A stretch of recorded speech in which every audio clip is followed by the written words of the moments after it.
plan to stop the chemical, physical, and emotional mutilation of our youth.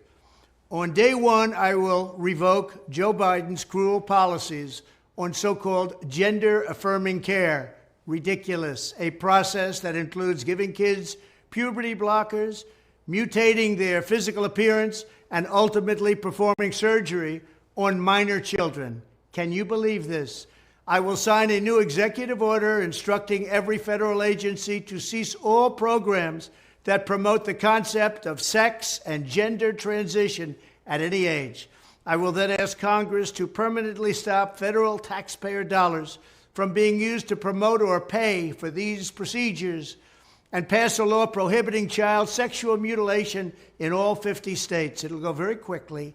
I will declare that any hospital or healthcare provider that participates in the chemical or physical mutilation of minor youth will no longer meet federal health and safety standards for Medicaid and Medicare and will be terminated from the program immediately. Furthermore, I will support the creation of a private right of action for victims to sue doctors who have unforgivably performed these procedures on minor children. The Department of Justice will investigate Big Pharma and the big hospital networks to determine whether they have deliberately covered up horrific long-term side effects of sex transitions in order to get rich at the expense of vulnerable patients, in this case, very vulnerable.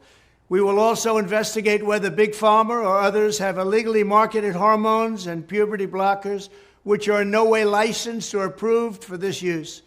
My Department of Education will inform states and school districts that if any teacher or school official suggests to a child that they could be trapped in the wrong body, they will be faced with severe consequences, including potential civil rights violations for sex discrimination and the elimination of federal funding.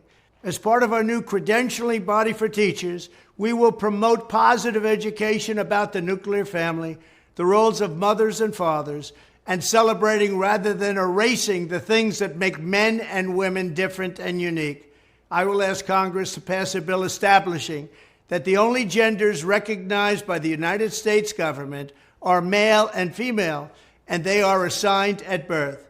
The bill will also make clear that Title IX prohibits men from participating in women's sports, and we will protect the rights of parents from being forced to allow their minor child to assume a gender which is new and an identity without the parent's consent.